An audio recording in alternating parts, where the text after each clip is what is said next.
Okay, there we go. I don't know, so many buttons to push. How are you doing, man? Good. How are you? Good. Good to see your face. Yeah, ditto, man. Ditto.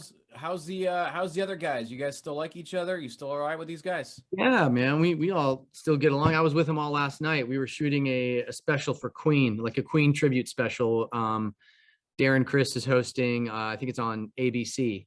Yeah. Um, Coming up here, and I think it's 2 or 3 weeks that it airs. But like, it was awesome. Just we were at the Hollywood Roosevelt Hotel all last night, just singing "We Are the Champions" over and over and over and over and over again. All the people in the hotel were still there, where they had to keep their doors shut. So it was a wild time. Hey, man, that's expected at any hotel for stuff like Oh that to yeah, happen, like yep. nightly. Oh, for Yeah. sure. Yeah. That'd be Yeah. weird if we weren't doing that. Right. Yeah, we're LA. We're MyFM here in LA, so Exactly. I know. driving by there, the Roosevelt. I mean, it's legendary. But that's cool, man. It's good to have you. I don't want to say have you guys back, but you know what I mean. I know what you mean. You know Yeah. what I mean. It's good that you still exist in the world. Yes. Yes, exactly. Especially for a generation band, if it's okay for me to say that. Hey, I mean, I'll take it. you are, right? I'll For the take most it. part. At this point, I think so. I think I almost feel like in music industry, generations 5 or 6 years, we might be two generations. I mean, Yeah. if you subtract COVID, I was just doing the math in my head a minute ago in another interview, like how I said, we wanted to be a band for 20 years. If you subtract COVID, it's been almost 12 years. Yeah. Right. Isn't that funny that subtract COVID has become part of the math now? Well, because like the band asked me, they're like, you said that when you said that you wanted to keep this thing cranking for 20 years, like, do we get a 2-year hall pass because of COVID? Like, will you bump it out 2 years? I was like, of course, because really, I mean, it's fair. Like, Yeah. we've dropped a couple. So we did the Kygo song. We had a handful of other songs, Someday and Run, but like, we haven't toured. We haven't. We Right. would have. This is funny. This album that's out now, Human, was supposed to be our next album because we had mapped out. We're dropping Human May 2020, and then the subsequent album will come summer 2021, right? Wow. The follow-up to Human. And we already started writing it. We've already written half of it. And then COVID happened. So Yeah. we should be on our 6th album right now. We're only on our 5th. And it's just bizarre, Yeah. Wow. So yeah, that's cool to know that there's half a dozen songs just sitting there. Just yeah, waiting. at least we've already put together half the next album. Like, it's crazy. Do you have to go back and touch up any of those with the I mean, I'm sure we will. I mean, much like Human, we touched up, we ditched 4 or 5 songs. We wrote 4 or 5 better songs. We moved 1 or 2 of those songs into the next album. So it helped us improve the album and make it more cohesive for sure. But we are, focused on the next one now, which will be, it's going to be exploratory, meaning we're taking some experiments. I think some good, we're going to musically just, do a little left hand jog a little bit over here musically in an interesting direction.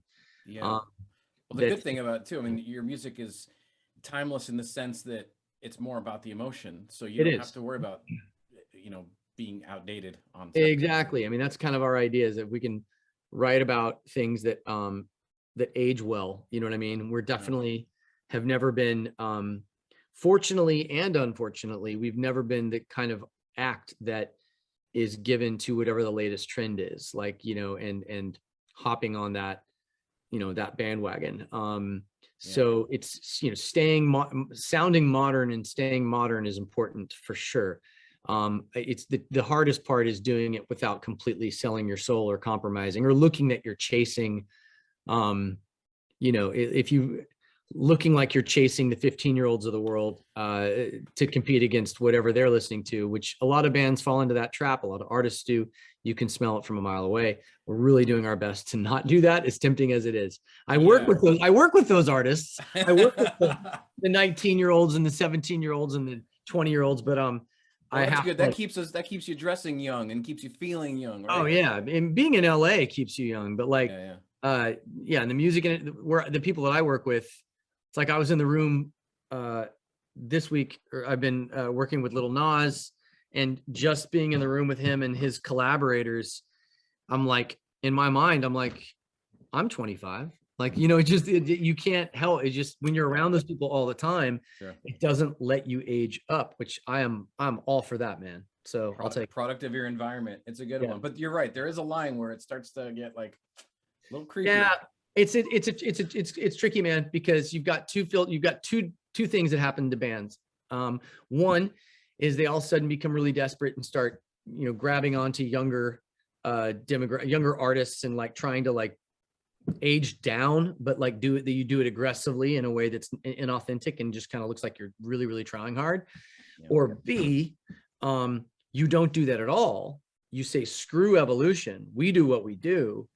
And you end up kind of writing the same album over and over and over and over and over again.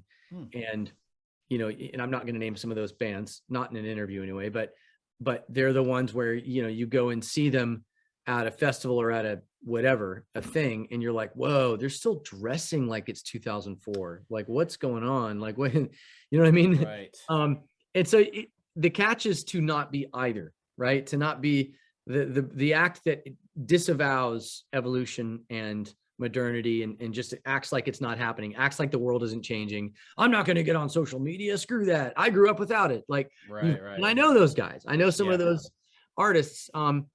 You don't want to be that. You also don't want to be the other kind, which is just like, you know, pretending you're 22. So, yeah. I'm imagining it's pretty easy for you guys. You guys are such a transparent, you know, band anyway, that's got this following for so long that, it's always hard though. It's hard to reinvent yourself on every album and also just pumping out music for the sake of doing it. I don't want to do that either. You know, that we're in an era where more is more, and people, you know, there is, some would argue that the algorithm of the world right now and social media and music is, well, just the more you put out, the better you'll do, because it's content, you know. But then the quality suffers, doesn't it? Quality suffers. It's an what I call an immutable fact. If you are just doing things in mass and you're carpet bombing the world with content, invariably, unless you're just running a YouTube channel where the barrier to entry is 0, it doesn't work. It's the law of diminished returns. The more you're putting out, it's impossible to control the quality. At that point, it becomes spam, doesn't it? In a way, it does. It kind of does. It's like even sweeping through on Instagram, and eventually these posts start to look like ads when it's like, this isn't real. We're just trying to, dude, our station PDs and our you know, MyFM social media is like more content. It's like, man, I don't want to just to post.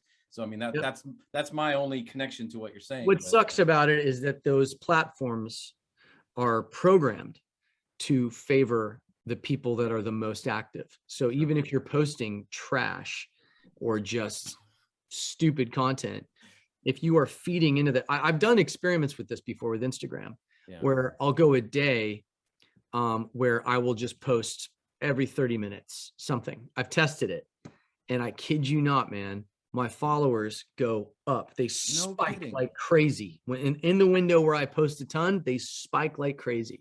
And it's like, I didn't post, I mean, I wasn't doing anything really that's like groundbreaking. Right. Just posting a ton of images and videos and whatever. But on the days where I grossly over post, my followers go up concurrently with that. And so that tells you the algorithm. I'm not showing this part of the interview to our social media because you're on their side. Damn it! No, I'm not on there. So I'm just telling you. I'm just telling you that they've hardwired the software to react to volume, and it pushes your posts towards the front of people's stories, so then they engage more, et cetera, et cetera. But it's probably not healthy, is what it is. Right. Yeah. Wow, we can go an hour on that topic. Yeah, exactly. Exactly. Hey, so you're the lead singer of this band. You're the one that people are linking with. You're the person that people are connecting with. Who do you feel is like the actual spirit outside of yourself? Who do you think is the spirit of this band? Who leads the way in live performances? I would say Brent Cutzell. He's our bass player, cellist.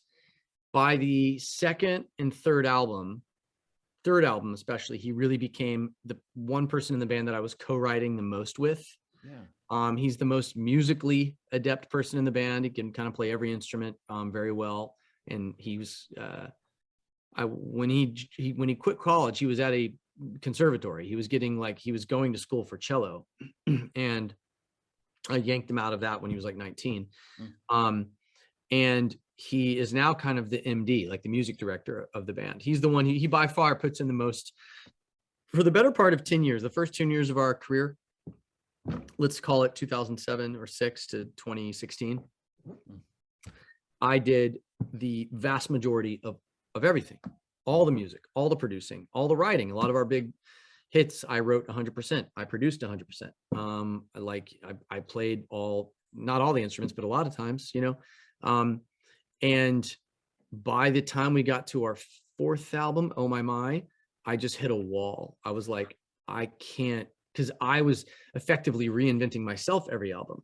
And I just reached the point where I was like, I am exhausted. I think the last song that I did fully by myself was Love Runs Out, or I Lived, which was like 2014, maybe 15.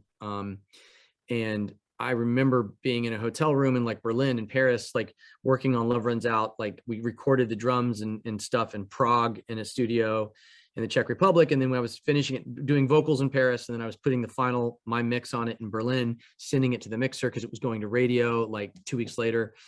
And I just remember being in a hotel in Germany. The rest of the band was out having dinner and having beers and at a beer garden. And there were so many countless times on tour where the band was out. Like in Prague, I remember I was working on a U2 album up until, the guys were like, we're going to go out, come meet us. And I stayed I was like, I'll see you in like 30 minutes. I just got to finish this. And I was in my hotel room from like 10 p.m. to 3 a.m. working on a U2 record. And I just hit like that total maximum burnout by the end of 2016, like full physical, like, this isn't fun anymore. And so it really took 2017 and 2018, and it took Brent, honestly, if he hadn't stepped up the way that he did in 2018, 19, I don't know if we would have broken up, but we would have maybe put out a trash album, or something, I just don't know. I needed someone else. And I think he saw it. I was just spent. And I was like, emotional too. I mean, that becomes resentment comes into play there as well. It does. Resentment comes into play. I need someone else to step up, but I don't want to have to say it, kind of thing. And, musically, he knew that he was the, not, I won't say the heir apparent, but like he knew that he had the full skill set to be the one to step up and really re-engage me and like get me excited again. And I was working with 5 Seconds of Summer and Jonas Brothers when we were doing Sucker. The Joe Bros were like, dude, what are you doing with OneRepublic? Like, what are you guys still doing stuff? Like, why aren't you touring again? And like, Diplo and everyone that I was working with would ask me what's going on with OneRepublic, and I never had a good answer. I was like, I don't know. Like I've been touring for 10 years straight. I didn't see at the time, my 7-year-old, I barely saw him grow up. You know what I mean? I was gone 70% of every calendar year, pretty much. Yeah. So, now thankfully, Brent did step up. The rest of the band is re-engaged and excited. And we're genuinely, I think actually having COVID happen, where you basically just took 2 years off the calendar for us and allowed us to be home with our families and be normal humans. Now that excitement to travel and tour and see the world has just bubbled up like crazy again. It's a nice reset. We needed it, man. Like we needed it, and I thank God for it. It couldn't have come at a better time. Good.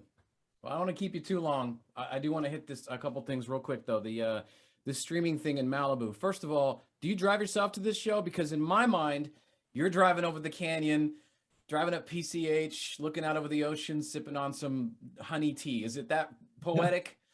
I don't think I was sipping honey tea, but yes, that is what happened.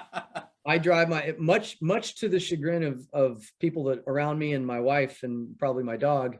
I still drive myself.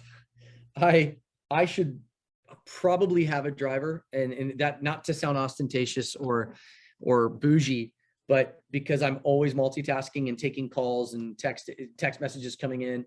And I should probably have a driver, but there's so few times in a given week or day that I'm not surrounded, that I don't have people up in my space, whether it's employees, co-writers, artists, family, dog, you name it. I love all of them, but in my car by myself is like pretty much, that's my time. Yeah. So like, you can't do any of that while you're driving in LA, man. No, yeah, you know what I mean? So I like to be I roll the windows up, I take phone calls, or I listen to music or a podcast, and so like Malibu, I'll be driving there. The rehearsals have been crazy. It is a crazy concert. Momenthouse.com in one word is the company. They're the best in the world at doing this. It's basically a television special. I mean, the level of production we brought is the equivalent to like an NBC family Christmas special. It's crazy. And we have drones and like 20 cameras and drones flying around with cameras, and we have half an orchestra, and it's outdoors with the sun going down over Malibu. Hopefully it's not raining.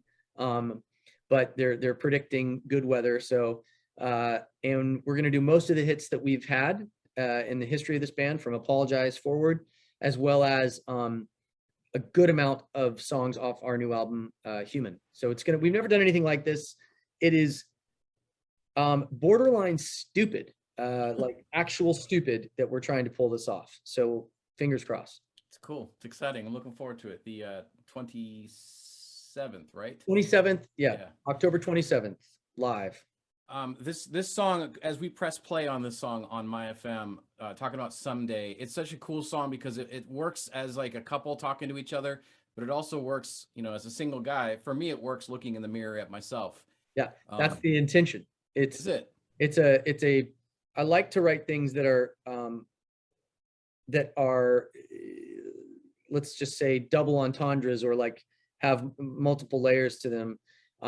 And most songs that I write I try to write from the perspective of, it's a conversation. I'm really talking to myself, but I am also, could very well be a conversation I've had with my significant other. And a lot of our songs are like that.